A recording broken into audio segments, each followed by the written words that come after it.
नमस्कार, जेके अपडेट में आपका स्वागत है। मैं हूं अश्विनी गुप्ता। दोस्तों, जिस तरह आज प्रधानमंत्री नरेंद्र मोदी ने श्रीनगर के बख्शी स्टेडियम से कई विकास परियोजनाओं का उद्घाटन किया, करीब करीब उन्होंने 6400 करोड़ की 52 विकास परियोजनाओं को आज समर्पित किया है। तो अगर देखा जाए तो ये एक विकास की जो है नई बयार जम्मू कश्मीर में बह रही है। आज प्रधानमंत्री की ऐसी जो धारा 370 टूटने के बाद आज कश्मीर में उनका जो पहला दौरा था, हालांकि जम्मू में वो पहले आ चुके हैं, एक रैली को भी संबोधित कर चुके हैं 20 फरवरी को, लेकिन आज अगर बात की जाए तो कश्मीर घाटी में उनका पहला दौरा था।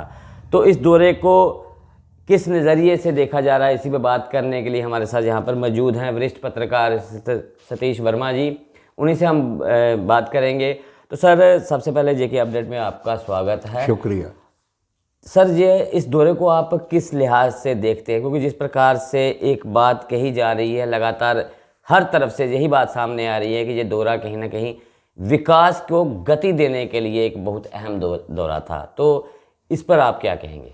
देखिए, इसके दो पहलू हैं। पहला पहलू तो ये, जैसे आपने खुद कहा कि 5 अगस्त 2019 के बाद ये पहली कश्मीर यात्रा है, और इसके अपने अपने तरीके से जो प्रधानमंत्री ने बोला, जो 6400 करोड़ की परियोजनाओं की घोषणा की गई है, उसको लेके अपने अपने स्तर पर इसका भी विश्लेषण होगा। बहुत से लोग करेंगे कश्मीर से जुड़ा मामला है, राष्ट्रीय स्तर अंतर्राष्ट्रीय स्तर पर। और मैं समझता हूँ कि जिस प्रकार हम पिछला इनका 10 साल का 9.5 साल का कार्यकाल देखते आ रहे हैं, इनकी घोषणाएं को लेकर ये अक्सर कहा जाता है कि ये चुनाव के मद्देनजर घोषणाएं ज़्यादा दिखाई देती हैं। ये एक आम आरोप है विपक्ष का। लेकिन यह है कि इसके अलावा जो उन्होंने जो 2-3 बातें कही वो बड़ी अहम है, और बातें गले भी उतरती हैं। मसलन जैसे टूरिज़्म बढ़ा है, निस्संदेह टूरिज़्म बढ़ा है, और आतंकी घटनाओं में तेज़ी से ग्राफ गिरा है, ये भी फैक्ट है, और भी कई फैक्ट हैं। लेकिन आज की जो उनकी श्रीनगर यात्रा थी, बख्शी स्टेडियम में जो उन्होंने घोषणाएं की, और कुछ पल वो इमोशनल शब्दावली का भी उन्होंने यूज़ किया, तो हम समझते हैं कि चूँकि चुनाव की वेला है और अगले हफ्ते 10 दिन में चुनाव का ऐलान हो जाना है। 10 दिन तो आप ज़्यादा बोल गए सर। हाँ, मुझे तो लगता है 3-4 दिन में होने वाला है। मतलब आने वाले दिनों में कभी भी ऐलान हो सकता है। और हम समझते हैं कि बहुत सी चीज़ें उसको ध्यान में रख के की जाती हैं। और आपने कहा जैसे पिछली 20 फरवरी को जम्मू आए थे वो, और हालांकि उससे पहले भी आ चुके हैं, सांबा भी आए, उसके बाद भी आए। तो पीएम की जम्मू में तो 2-3 यात्राएं हो चुकी हैं 5 अगस्त 2019 में, लेकिन कश्मीर की पहली यात्रा है।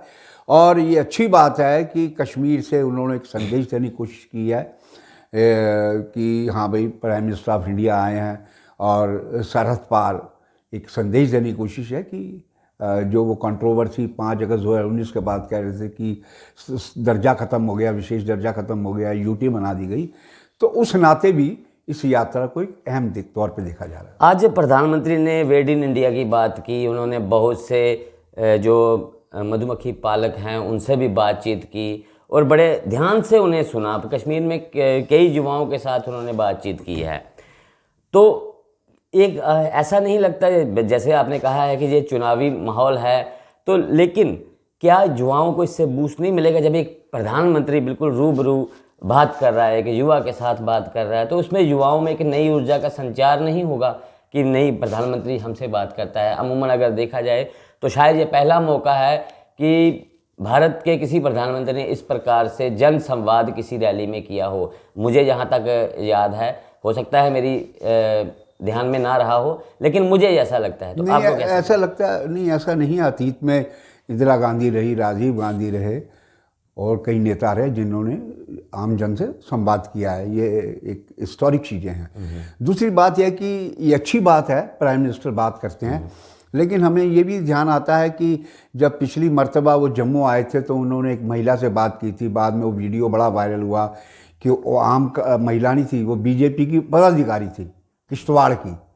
तो आपका चयन किस तरीके से है, सबसे बड़ी बात है। ये विपक्ष को तो मौका मिलना चाहिए ना हमला करने का। तो आम जन है, अगर आम यूथ है, तो मैं समझता हूँ एक मोरल बूस्ट करने की बात है देखिए, एक बात तो क्लियर है कि प्रधानमंत्री हो या मोदी जी हो या देश का कोई भी नेतृत्व करने वाली पार्टी हो, सबका मकसद होता है कि अमन अमान हो, और लोग जो हैं, जो पैसा दूसरे मुद्दों पे खर्च हो रहा है, जंग में या आतंकवाद के मोर्चे पे, वो एक कंस्ट्रक्टिव काम में लगना चाहिए, विकास पे लगना चाहिए। तो प्रधानमंत्री का नारा वैसे ही है, विकसित इंडिया, भारत विकसित जम्मू कश्मीर। तो लेकिन हमें बहुत सी चीज़ें, कुछ चीज़ का आकलन करने के लिए कई तथ्यों को सामने रखकर देखना चाहिए, और हमें ये नहीं भूलना चाहिए कि जम्मू एक लंबे अरसे तक एक आंदोलनों का शहर बना रहा।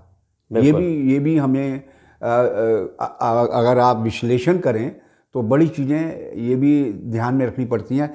लेकिन हम फिर भी कहेंगे कि प्रधानमंत्री की जो यात्रा में जिस प्रकार लोग उमड़े, वो एक अच्छे संकेत हैं, सकारात्मक संकेत हैं। और लेकिन उनके जो हमले हुए विपक्ष में, उस पर अपनी अपनी टिप्पणियाँ।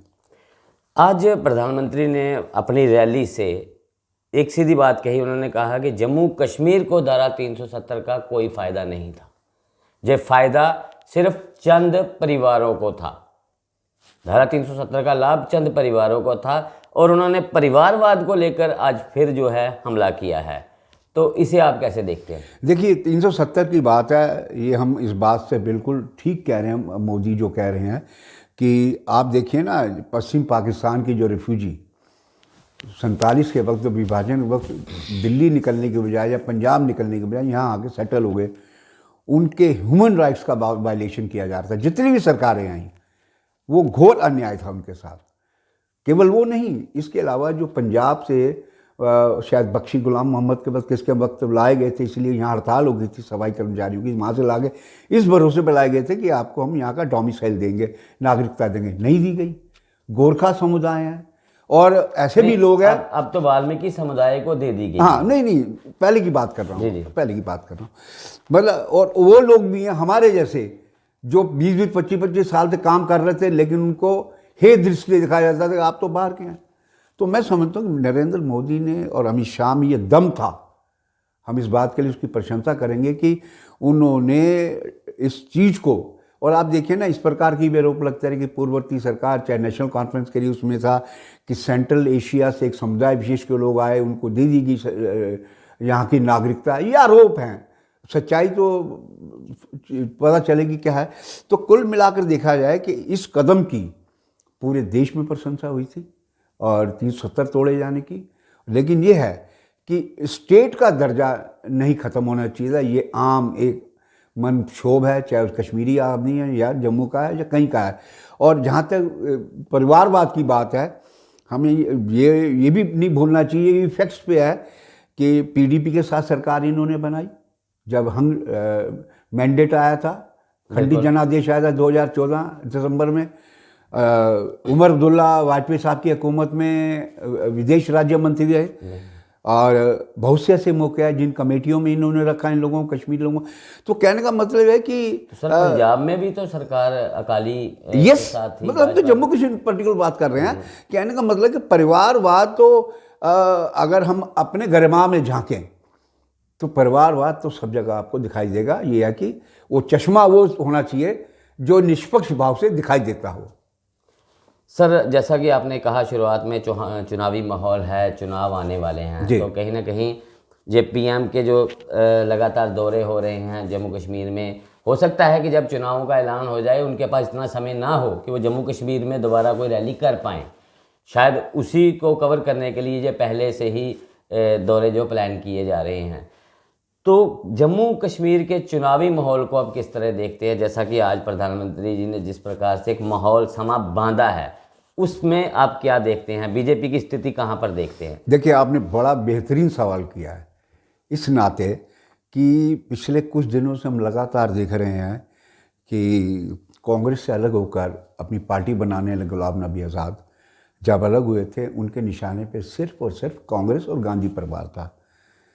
लेकिन अब लगातार उनके बयान ऐसे आ रहे हैं कि वो कश्मीर बेस्ड मेन जो पार्टीज़ हैं, नेशनल कॉन्फ्रेंस और पीडीपी, उनके निशाने पर वो हैं। बिल्कुल। वो पिछले, अगर हम एक सप्ताह की बात करें तो उनके हर भाषण में ये चंद लाइनें शुरुआत में ही सुनने को मिल जाती हैं कि जो हमें बी पार्टी कहते हैं वो तो ए पार्टी हैं, वो उनके वहाँ पर मंत्री भी रह चुके हैं। ये लगातार, इसमें कोई बदलाव नहीं हुआ, ये लगातार वो बोल रहे हैं। और सीधे सीधे ये इशारा जो है नेशनल कॉन्फ्रेंस की तरफ है, उमर अब्दुल्ला पर ये निशाना जो है गुलाम नबी आज़ाद द्वारा साधा जा रहा है। देखिए ना, आप ये देखिए कि एक मेन स्ट्रीम मीडिया के, जिसे गोदी मीडिया कोट एंड कोट कहते हैं, वो एक स्पेशल इंटरव्यू करता है और इंटरव्यू पूरा केंद्रित पीडीपी और एनसी पर हमले का होता है। आप समझ सकते हैं कि जो मेन स्ट्रीम मीडिया का एक मेन चैनल है, उसका वो आखिर इतना तवज्जो क्यों दे रहा है। तो उसमें भी उन्होंने वो बातें कही। तो जो सियासी पंडित हैं या विश्लेषक हैं, उनका मानना यह है कि आज़ाद के जरिए जो वैली बेस्ड पार्टी हैं, पीडीपी और नेशनल कॉन्फ्रेंस, उनको डिसक्रेडिट करने की कोशिश की जा रही है। वैली के अवाम के नज़र में, चिनाब वैली के अवाम के नज़र में, कि ये तो इनका तो कोई वजूद ही नहीं है, ये तो हमें बी टीम कहते हैं, यही बी टीम है। तो ये एक बड़ी कहा जाए कुशल रणनीति का एक हिस्सा माना जाता है, जो विश्लेषक सोचते हैं।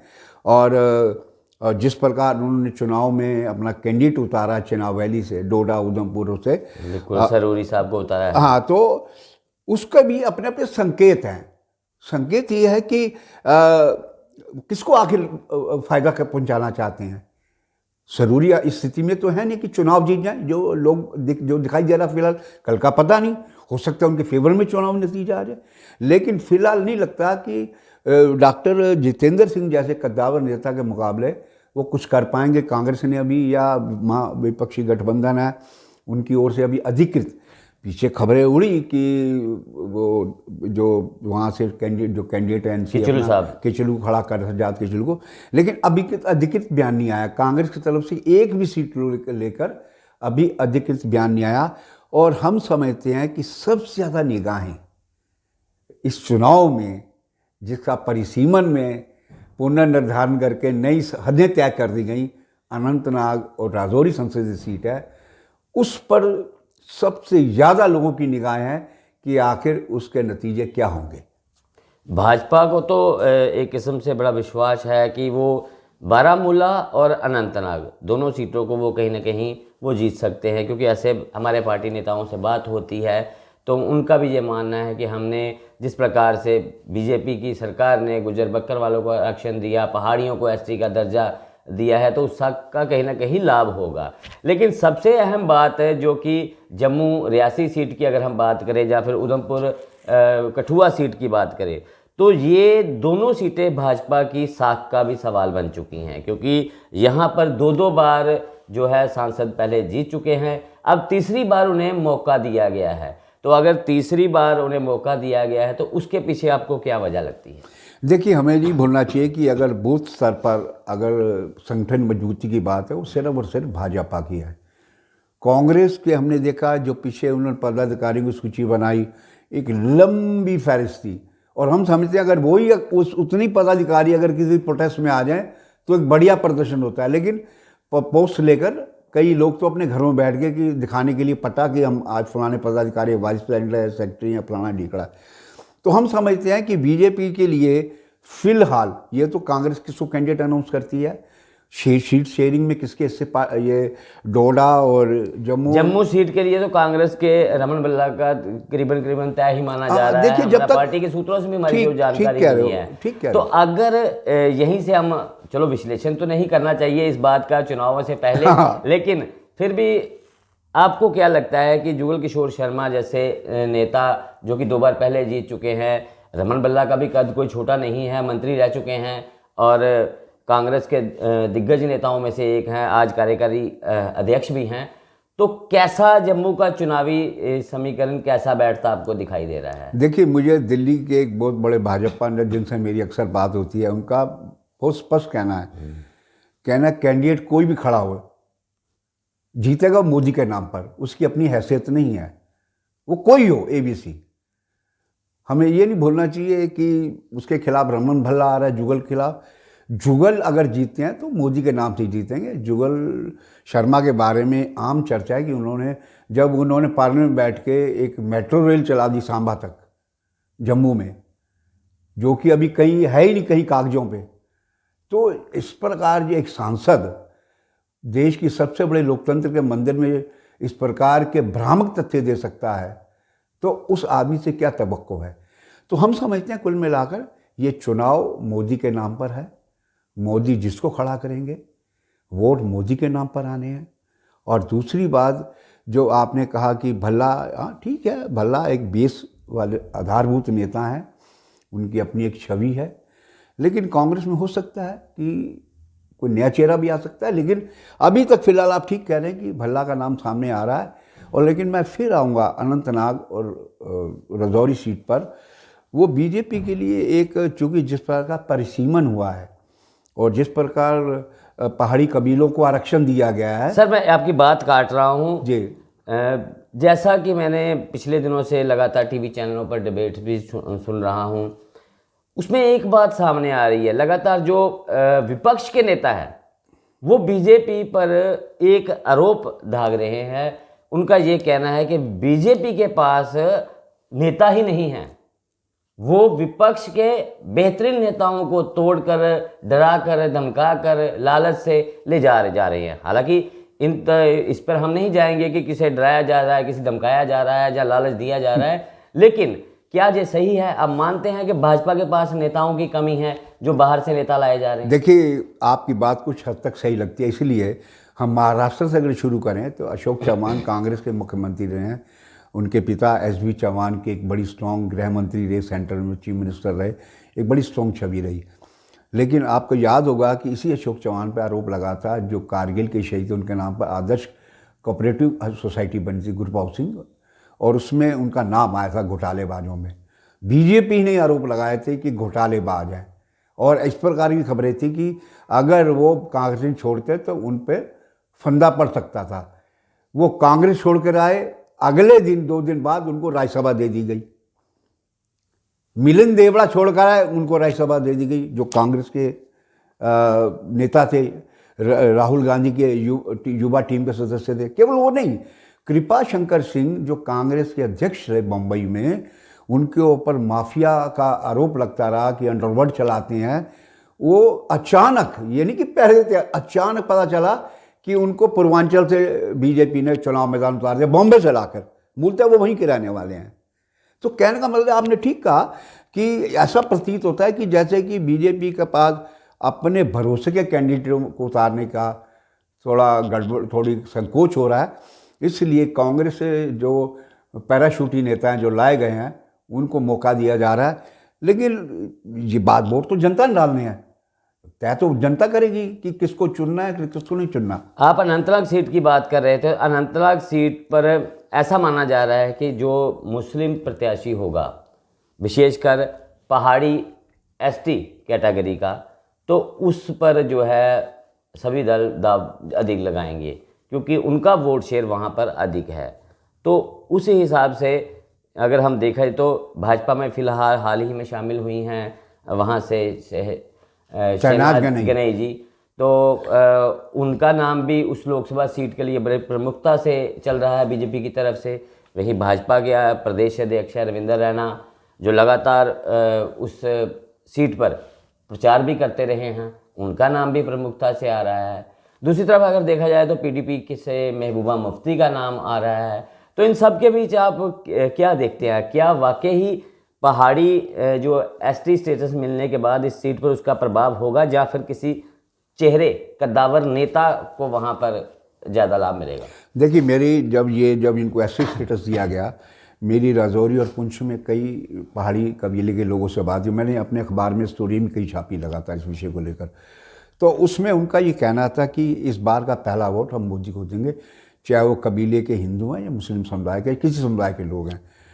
लेकिन ये देखना दिलचस्प है, ये भी बात माननी पड़ेगी कि ठीक है, पहाड़ी कबीले के तकरीबन 3 लाख के करीब वोट माने जाते हैं, गुज्जर के करीब 2 से 2.5 लाख माने जाते हैं, लेकिन कन्फ्लिक्ट है दोनों के बीच में। आपको याद होगा कि जब ये मसला चल रहा था इनको देने का दर्जा, तो जम्मू से लेकर पुंछ, राजौरी, ना जाने कहाँ विरोध प्रदर्शन हुए हाँ, थे और उग्र प्रदर्शन भी हुए गुज्जर थे। बकरवाल विरोध कर ठीक रहे है, हैं। तो वो कहीं ना कहीं इनके मन में एक था में कहीं है कि हमारे कहीं अधिकारों को तो नहीं काटा जा रहा। हालांकि सरकार की ओर सफाई दी सरकार गई, ने कहा है, सरकार ने सफाई दी कि भाई इनका अलग सिस्टम है, इनका आपका 10% अलग से रहेगा, अलग सिस्टम है। जी। लेकिन जब बात एक समुदाय विशेष की आती है, उस समय जो इंटरेस्ट है टकराते भी हैं, वो देखना दिलचस्प होगा।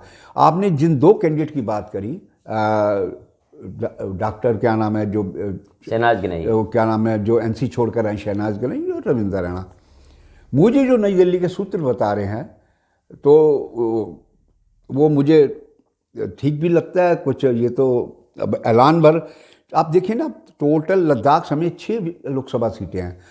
अभी तक बीजेपी ने सिर्फ 2 संसदीय सीटों के प्रत्याशी घोषित किए हैं, डोडा और जम्मू के। बिल्कुल।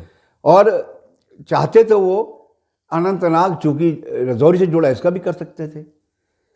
जब जो सीट ऐसी निर्धारित की गई है, सब जानते हैं कि अनंतनाग संसदीय सीट इससे पहले उस टोटल पोलिंग 10 से 12% होती थी। टोटल उसकी जितनी असेंबली कॉन्स्टिट्यूंसी में टेररिज्म है, हब ऑफ मिलिटेंसी है, तमाम रीज़न रहे, ठीक है। लेकिन इधर वोट पड़ने के ज़्यादा चांसेस हैं। तो जो नई दिल्ली के सूत्र बता रहे हैं कि हो सकता है कि बीजेपी सीट को किसी ऐसे निर्दलीय प्रत्याशी के लिए छोड़ दे जो उनके साथ हम कदम हो। और ऐसी जानकारी मिल रही है कि हो सकता है इस सीट पर, वो पहाड़ी कबीले का नेता है, हो सकता है कि मुजफ्फर हुसैन बेग को इस सीट से लड़ाया जाए। नहीं, उनका नाम तो बारामूला सीट से लिया जा रहा है। ये आज जो जानकारी है, इसलिए वो सीट का ऐलान नहीं किया जा रहा। बस एक संभावना जताई जा रही है कि अनंतनाग, चूंकि महबूबा आएगी, महबूबा से उनके पुराने संगठन में इकट्ठे रहे हैं, डिप्टी सीएम रहे हैं पीडीपी के, तो वो लड़ाई बड़ी दिलचस्प हो जाएगी अगर मुजफ्फर हुसैन बेग अगर अनंतनाग रजौरी सीट पर आते हैं। और बड़ी दिलचस्प हो जाएगी। नॉर्थ कश्मीर की तो सज्जाद लोन को भी दे सकते हैं, वहाँ पर उनके पास कई विकल्प हैं।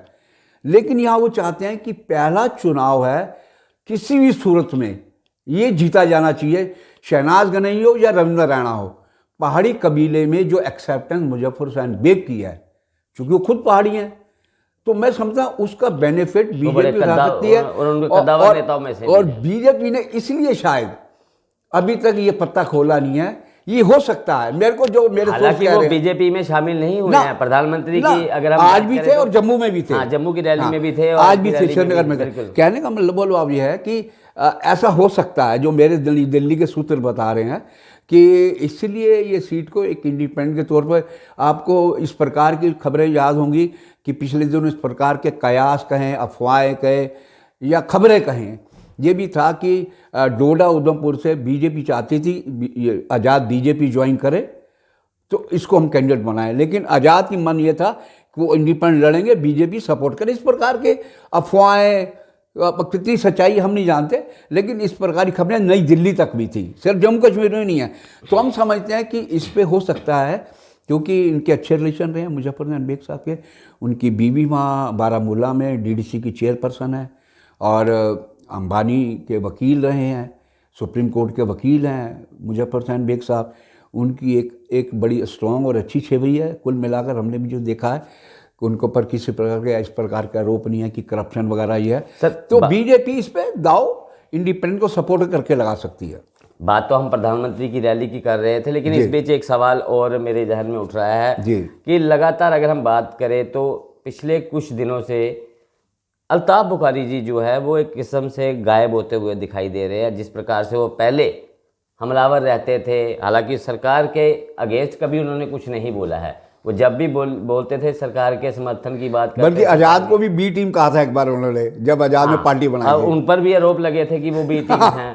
तो लेकिन इन दिनों वो बड़े साइलेंट हुए हैं, उसके पीछे आपको क्या रीज़न लगता है? क्योंकि लोकसभा को लेकर अभी तक उन्होंने भी कुछ साफ नहीं किया कि वो प्रत्याशी उतारेंगे नहीं उतारेंगे। क्योंकि अगर अल्ताफ बुखारी की बात की जाए तो उनके जो पार्टी बनी है उसमें भी पीडीपी के नेता अधिक हैं। अगर देखा जाए तो वो खुद भी पीडीपी से आते हैं। तो इन लोकसभा चुनावों में अपनी पार्टी का क्या प्रभाव आपको दिखाई देता है? देखिए, उसका उनके बारे में ये सुना जा रहा था कि वो उनकी इंटरेस्ट नॉर्थ कश्मीर में है। अभी नॉर्थ कश्मीर की सीट उन्होंने अनाउंस नहीं की है बीजेपी ने।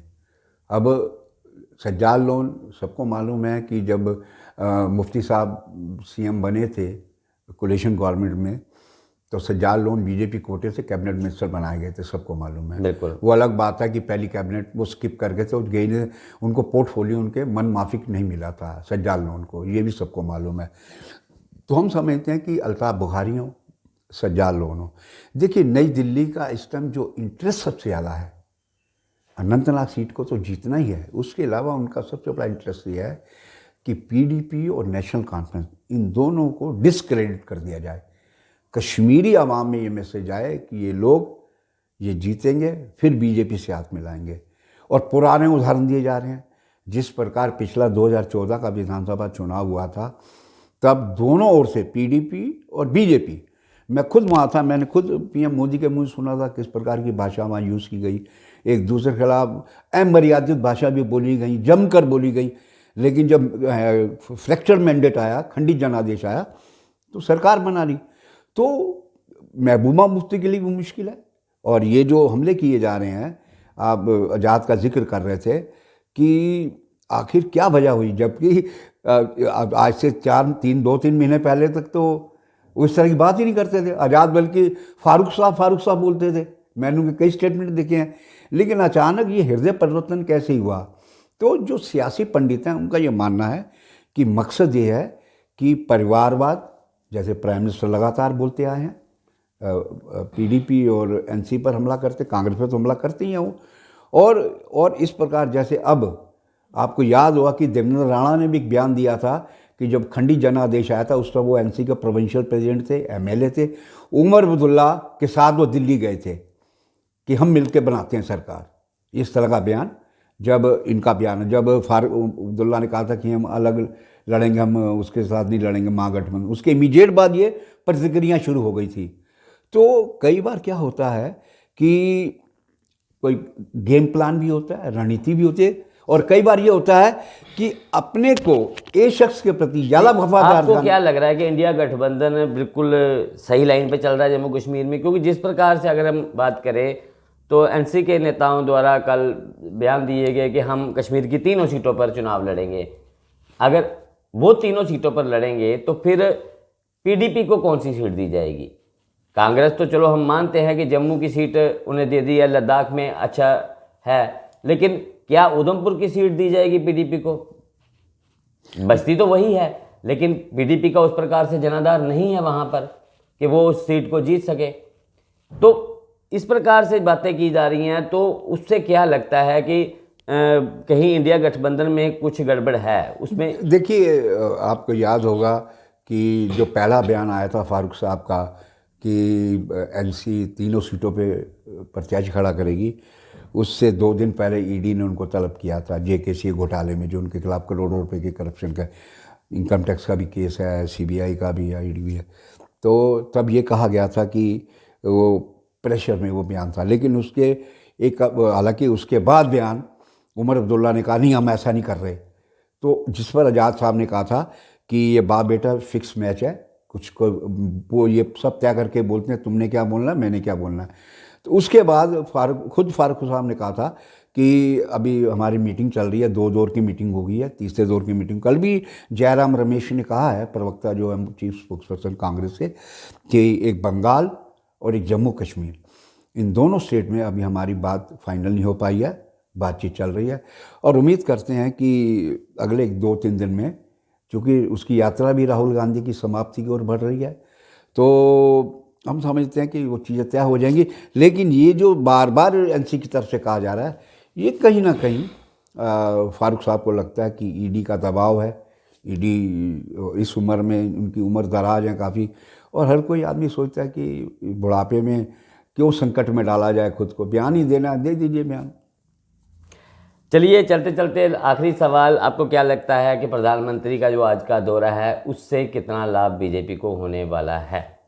देखिए, मैंने पहले भी कहा कि कैंडिडेट ए खड़ा हो या बी खड़ा हो, वोट मोदी के नाम पे पड़ने हैं। ये कड़वा सच है।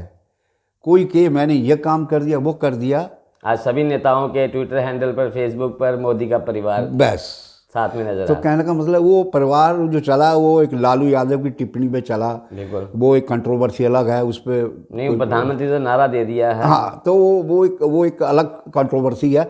लेकिन ये है कि आपने जो सवाल किया कि जो भी लाभ मिलेगा प्रत्याशियों की वजह से नहीं या उनके कारनामों की काम की वजह से नहीं, ये मोदी के नाम पे वोट है।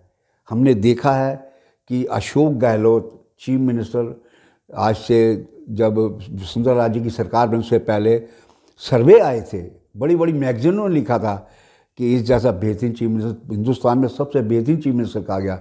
लेकिन जब चुनाव हुए वो हार गया। तो जरूरी नहीं है कि आप काम अच्छे कर रहे हैं तो आप जीत जाएंगे। अब चुनाव ये न्यू इंडिया है और बहुत सी चीज़ें इसमें परिभाषित, अपनी अपनी परिभाषाएं गढ़ी गई हैं तरीके से। तो हम समझते हैं कि यात्रा अच्छी है, उस नाते भी अच्छी है कि हमारे प्राइम मिनिस्टर हमारी स्टेट में, ख़ास तौर से कश्मीर में आए और 370 को लेकर उन्होंने जो बात कही, और ये बात सच है कि बहुत से लोगों के ह्यूमन राइट्स का वायलेशन होता है 370 की वजह से। उनको अधिकार अगर देने का दम दिखाया तो नरेंद्र मोदी और अमित शाह ने दिखाया। बाकी सब चीज़ें सियासत की हैं। बहुत बहुत शुक्रिया सर हमसे बात करने के लिए। तो ये थे वरिष्ठ पत्रकार सतीश वर्मा जी, बड़े खुलकर इनके साथ बातचीत हुई है सभी मुद्दों पर। हालांकि बातचीत तो हमारी केंद्रित अगर शुरुआत करें तो प्रधानमंत्री नरेंद्र मोदी की रैली से ही चलिए, अंत हमने वहीं पे किया है। और सतीश वर्मा जी का भी ये मानना है कि प्रत्याशियों के चेहरे को नहीं, मोदी के चेहरे को, मोदी के काम को लोगों द्वारा वोट डाला जाएगा। जो भी अगर यहाँ से कोई जीतता है, भाजपा का जो भी नेता जीतेगा वो मोदी के नाम से जीतेगा। तो अभी चुनावों का ऐलान होना बाकी है। देखते हैं कि जम्मू कश्मीर की और लद्दाख की 6 सीटों में से भाजपा की झोली में कितनी सीटें गिरती हैं। तो मुझे अश्विनी गुप्ता को दे इजाज़त। आप जुड़े रहें जेके अपडेट के साथ। नमस्कार। जम्मू कश्मीर की खबरों के लिए जुड़े रहिए जेके अपडेट के साथ।